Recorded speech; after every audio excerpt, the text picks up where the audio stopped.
What's going on, everybody? This is an episode from the No Gimmicks Needed Wrestling podcast. Do you like podcasts and you want to see the full podcast? Make sure you check out the No Gimmicks Needed Wrestling podcast on all your podcast platforms, such as Apple Podcasts, Google Podcasts, Stitcher, Spotify, iHeartRadio, among many others. But you're listening to the episode right here on YouTube, so make sure you hit that like button and below, and make sure you hit the subscribe button to NC Studios and NC Level Up for all your gaming needs. This is the Nerd Coalition. Enjoy the show. Last week, we got the premiere of Dark Side of the Ring Season 6. A while ago on the podcast, I talked about the outline of what Season 6 is going to look like and how I felt about it, and I'm going to review it. And this time I'm going to do a more conscious effort to review every single episode, because what happens is I review Dark Side of the Ring, and sometimes I get to them late, or I missed the episode, and so I got to wait for them to come on demand, or find a way to go see the episodes again, and I get late, and next thing you know, it be past this point. And sometimes there's some episodes, to be honest with you, that just do not interest me, to be honest. And I'm like, and then I skip a week, and people are like, well, I want to hear your opinion about that. So this time for Season 6, I'm going to try my best to get to every single episode. And we kick off the season. The season premiere, which was on March 25th, was MICK FOLEY, Hell in a Cell. Now, the thing about this premiere is that this is MICK FOLEY, Hell in a Cell. What is there possibly to talk about more this match that has not been talked about already to death? This match has been fried, dyed, laid to the side, flipped over, turned back, rolled up, and pushed out in all different kinds of outlets. This match has been talked about. Hell, Undertaker and MICK FOLEY even reacted to this match. Dead up. Dead serious. It's been so much to go. So when I first even heard about it, even I talked about it, I was like, would I even really be into this episode? Like, what more can they add that I don't already know? Now, I will say, when I watched the episode, it was a well put together episode. A lot of the stuff that's in this episode is stuff that, if you're a wrestling fan, you already know. If you're like a diehard wrestling fan, you pretty much know all of it. There were some details that I guess you could say were new or more informative or more stretched out and things like that.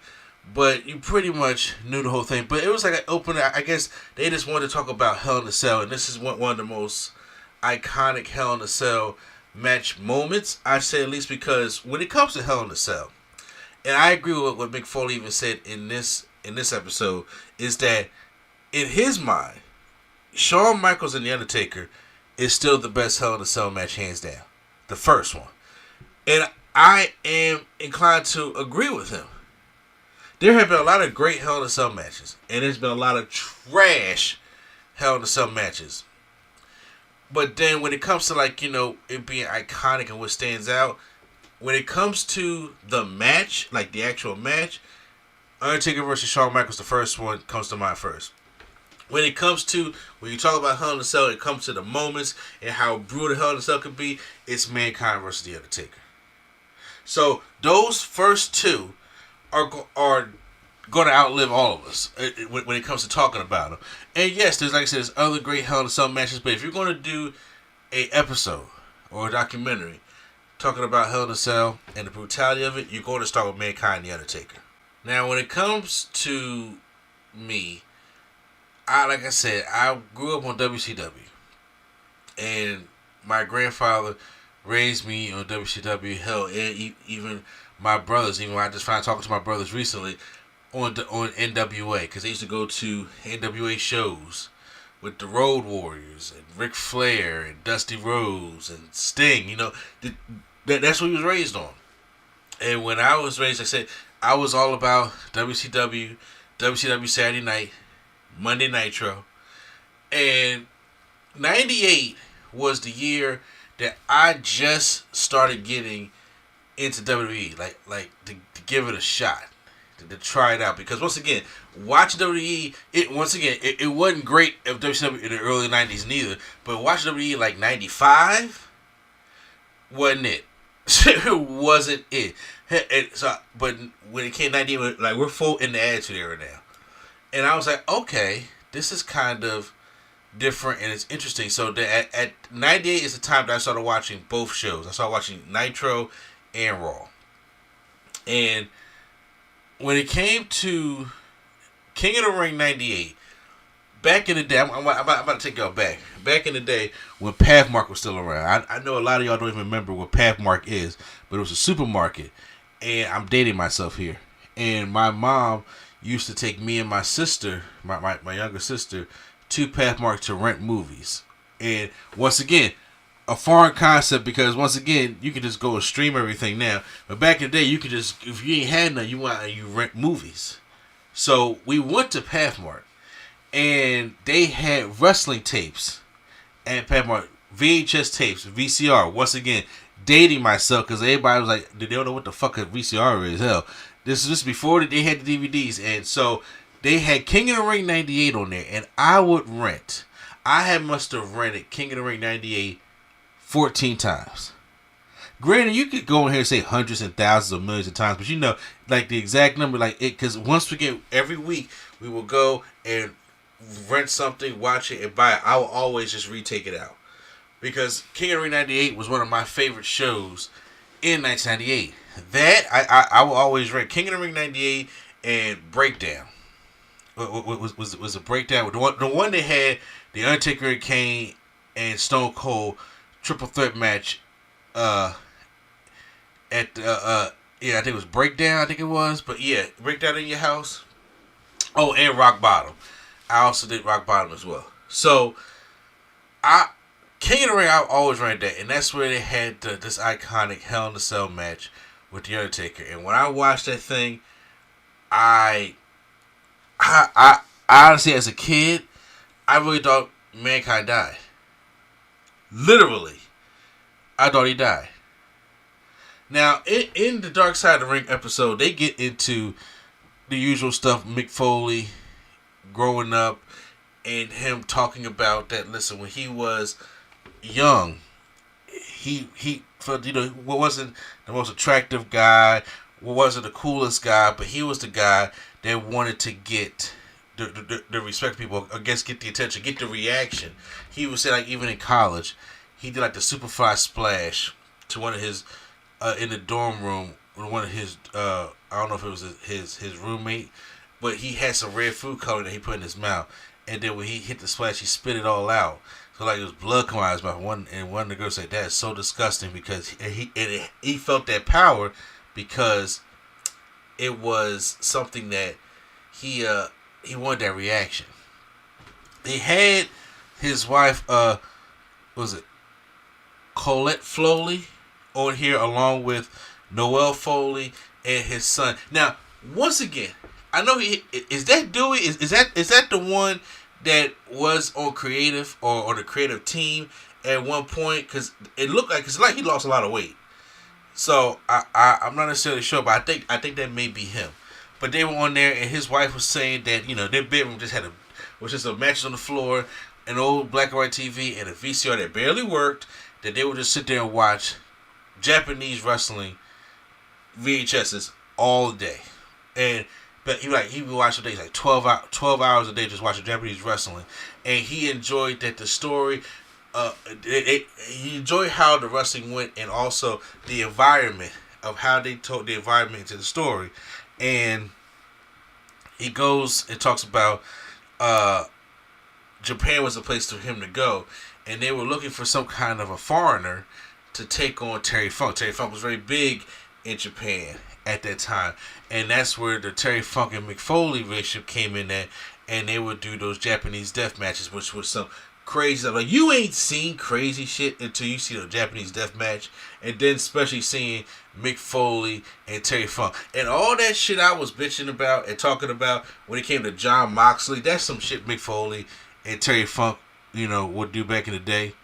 Also, like exploding C4 and stuff like that. But then once again, with that purpose, they still use Spike the Bat, because even though what happened with that with Moxley recently was gnarly, but back then that barbed wire, that C4, that fire, stuff like that, there was a lot of crazy stuff. But that was the deathmatch wrestling style at that time. Vince didn't want Foley in WWE at all. It didn't fit the narrative, and they do talk to Al Snow was in the documentary. Great to see Al Snow, and he was saying that that's not the WWE wasn't even in PG mode back then. They was in just G mode and show like clips of Doink the Clown. And that's what they was at. That's why I didn't care for WWF.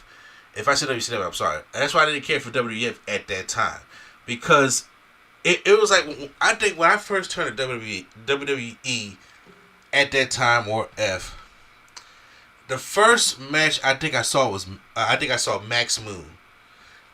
Max Moon, if y'all don't know who Max Moon is, go look up Max. I was like, that's the most stupidest thing I've seen.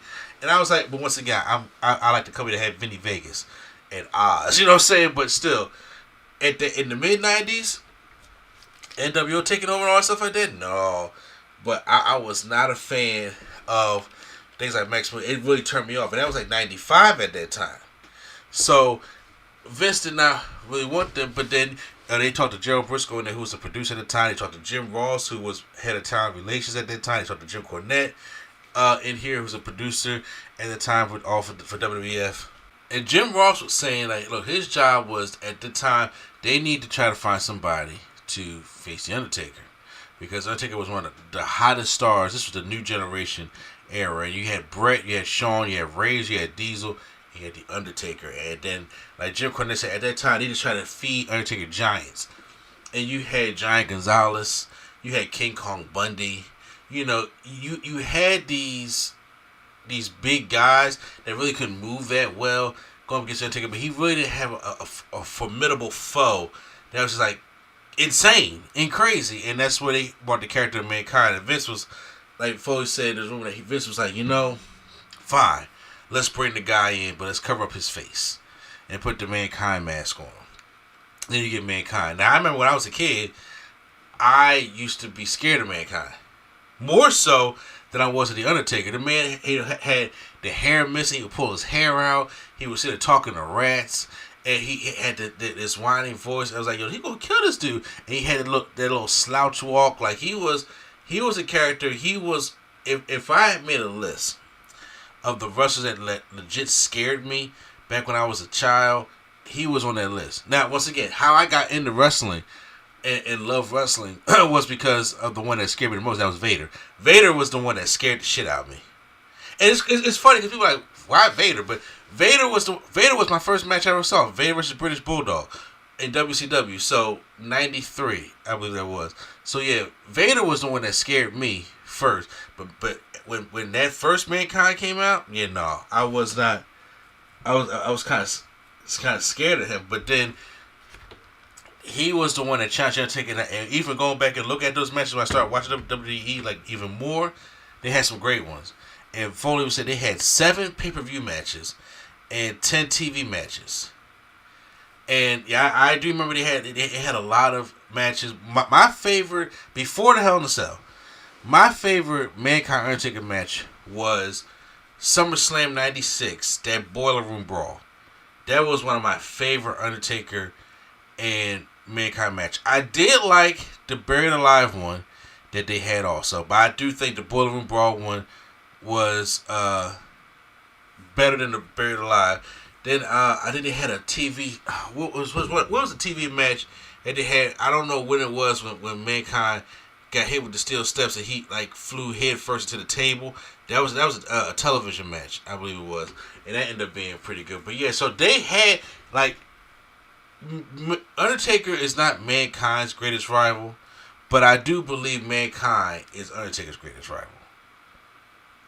To me, it's not Kane, it's not Brock, it ain't Triple H. Shawn knocking on the door, okay? Shawn knocking on the door, but in my personal opinion, the Undertaker's greatest rival is Mankind.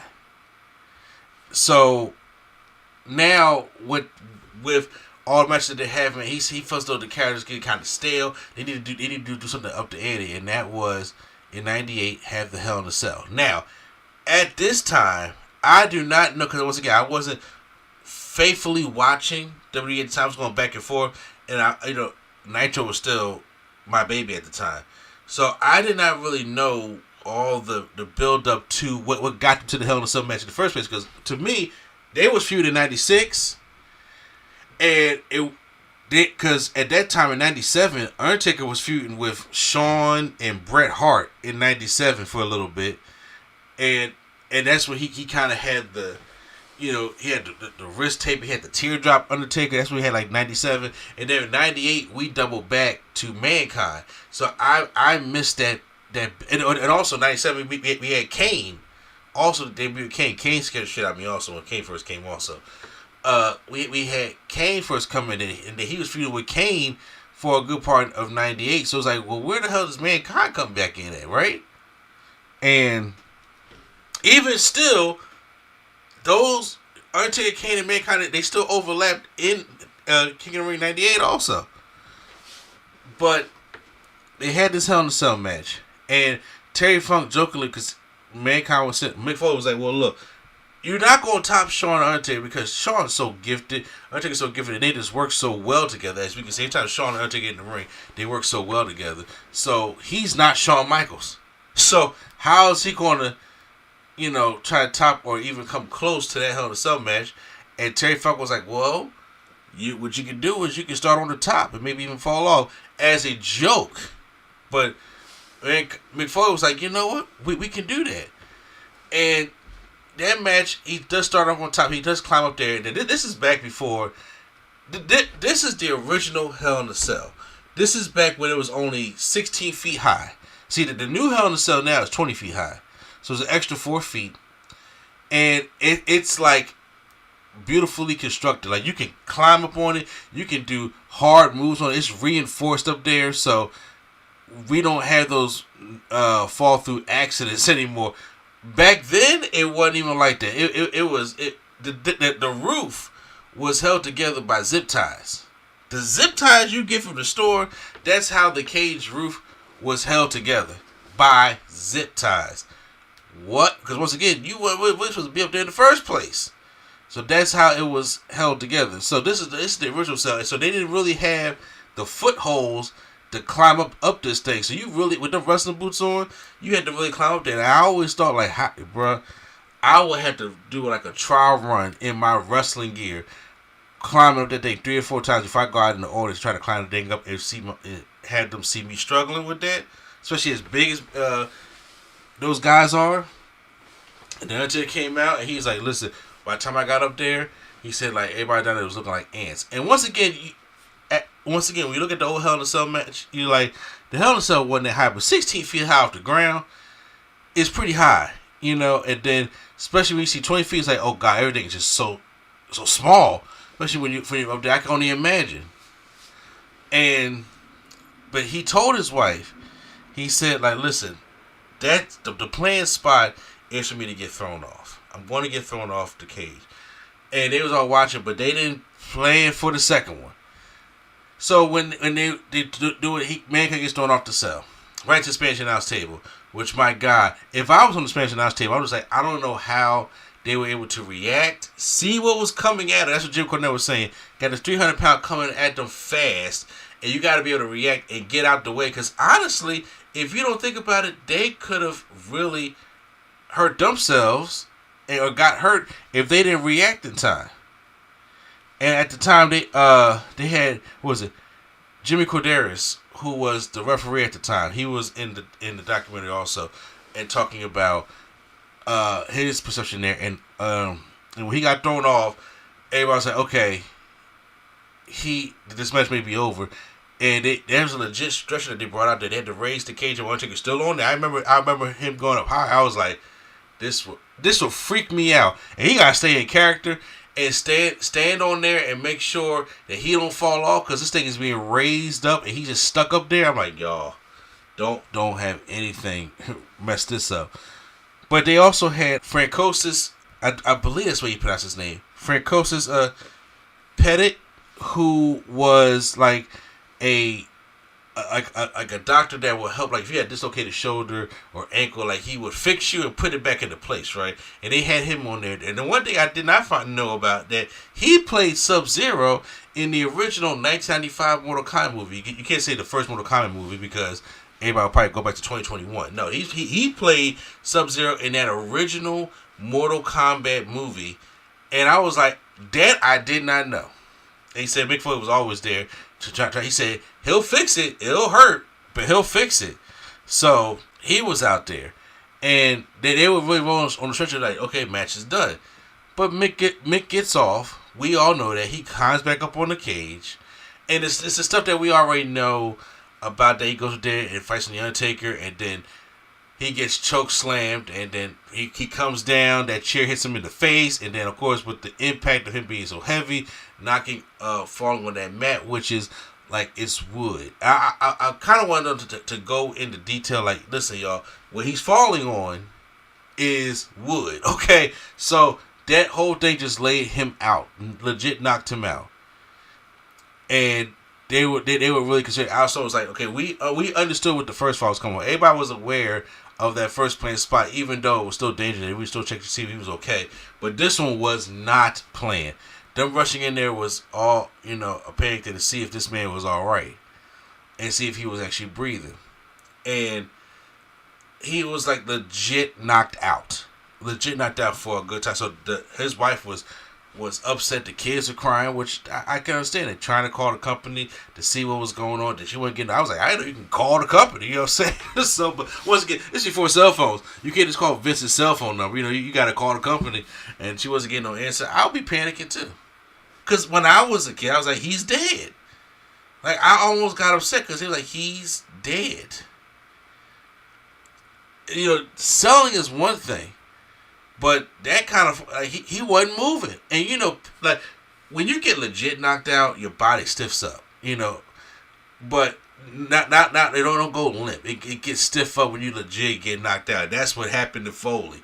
And that chair coming down, and usually then when he was breathing, he was like, okay, he got to regain consciousness. And even his daughter was like, I don't even know how they were still allowed to go on after that. And there's a lot of things in the 90s, sis, that just, like, how are we still going on for that? We can talk about Owen Hart another day. But Terry Funk had to buy him time, and that's really funny because Undertaker, he was like, hit me. And all that thing with Terry Funk was freestyle, and he chokeslammed Terry Funk out of his shoes. And that's what Rick, he said, when I came conscious, I just seen these sneakers in the ring. I'm like, well, why are these shoes here? I was like, that has to be one side, like, what you remember is falling through a cage, and then the lights go out, and then you wake back up, and there's a pair of shoes in the ring. You're like, what happened? My man got chokeslammed. I still think that's funny. Him getting chokeslammed about his shoes was hilarious. But anyway. And still, he's like, I was thinking about, when the clouds started to clear, I wanted to, like, get the moment. So when he Undertaker tried to go for old school, or walk the tightrope back in the day, called it. He knocked on the ropes. He said, listen, I tried to put my tongue through the hole that was in my lip.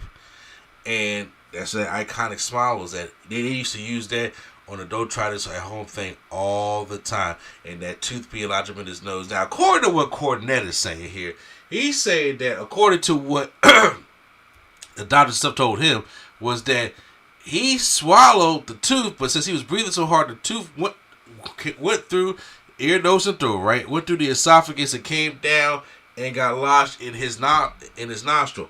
I do not know. It could be possibly true. I'm not necessarily sure, but the tooth was up there, and he got hit in the face with the chair. So, once again, who knows? But that was just some crazy ass shit. And they go into the thumbtacks, and he used the thumbtacks. And once again, still professional one to use the thumbtacks. It was a brutal match. For 17 minutes later, then he finally pinned him, and the match was over. But Mick, he wanted to get out on his own. He wanted to walk that thing by himself, and that's admirable that he did that, and which got him like babyface reaction. And even when he came back after trying to heal up, because once again, I also say he had to help him get dressed to go to bed. He said he was messed up after that, as he should have been. Because I don't think we really understand, as even Mick Foley says in the documentary, we did not know nothing about head injuries like we did today. And even still, if I had known, I don't know how much it would have changed my mind of wanting to do those kind of things. That man's lucky to be alive. Because one wrong move or with one wrong way he could have fallen, whatever the case may be, could have took him out. It could have took him out. And any little things could have gone wrong. So he's blessed to be here. And usually when it came to that, I was like, okay, we're talking about the match. That's where it stops. But they don't stop there. They do go into that now. Since 6 months later, after that, they gave him the title, and which is right. In January 4th, 1999, the day of the finger poke of doom, Mick Foley won the championship. It's like, Vince was rewarding him, because even in the back, Vince said, "Thank you for doing all you did for my company, but don't ever do that thing again. None of that stupid again." Well, Mick Foley, he won a championship, and then he was trying to top it, because once again the bar was so set. Like, how do you top that? And then we start talking about that I Quit match with The Rock. Now that I Quit match, because I remember talking about that I Quit match, because they had a documentary back in the day called Beyond the Mat. If anybody has ever seen Beyond the Mat, it's a behind the scenes thing of, like, it follows in 1999. It talks about Terry Funk a little bit, talks about Mick Foley, and it talks about The Rock during that match. And it came out, I think it came out in the theaters for a short while also. But yeah, Beyond the Mat, if y'all guys haven't seen it, or if y'all too young to remember that, make sure y'all go and check that out. I still have it on DVD. I don't know if it's on, like, as of right now, I can't find Beyond the Mat or Wrestling with Shadows, those kind of documentaries, or the Rise and Fall VCW. I can't find them on streaming service. I don't know if they're even going to put them up on Peacock or anything like that. I got the DVDs. I got the old school DVDs. I know I'm old school. I don't care. I'm a physical media guy, because with things you want to watch like that and really get some insight and learn some things, you need those DVDs, because once again, as right now, I don't know if those things are on streaming service. But it talked about the I Quit match from Royal Rumble 1999, and he said it was on him because he told The Rock to lay it in, and The Rock was only supposed to do 5 chair shots to the head, and The Rock did 11. And The Rock got carried away. The Rock got into it, and like he was he was taking 11 unprotected chair shots to the head. That's unfathomable today.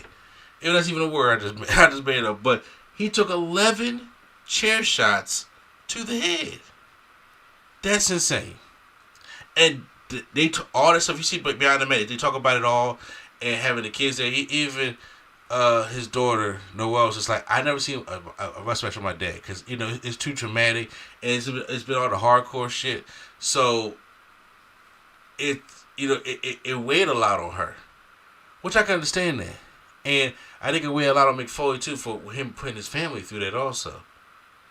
Just to get those reactions, like he said, it's been about getting a reaction, not necessarily the pain he's put himself through, that he could take it. It was getting that reaction, and that's what Mankind was known for. And even still, going in, and they showed some clips of the Revolution storyline, and then they didn't show anything with the I Quit match from him and Ric Flair, but they did show him and Edge at WrestleMania 20. Was it 20? WrestleMania 24? Stop. I know this one, WrestleMania 22, because I that's one of my favorites. Even though it's not the best WrestleMania, for some reason it's one of my favorites though. In Chicago, yeah, WrestleMania 22, between that hardcore match between Edge and Mick Foley, it's like it's hard for him to turn that away.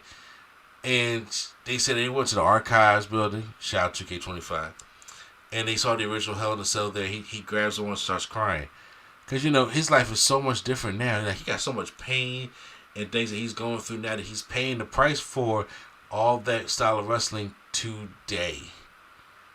But once again, I thought it was nice for somebody who don't know. Like, if my wife, she wanted to watch it, and I was like, I think she enjoyed it because she doesn't really know all, so she don't watch the documentaries or the reactions, or anytime they would talk about Hell in a Cell, because they talk about this match to death. She doesn't watch it like that. So for somebody who doesn't know anything about this, I think this is good enough. It's informative enough that you can learn something from it. But for wrestling fans, truly, it's stuff that we already know. It doesn't reinvent the wheel or anything like that. But I was like, it was a decent opener. It was well put together. Like I said, there were some things I didn't know about. from the jet.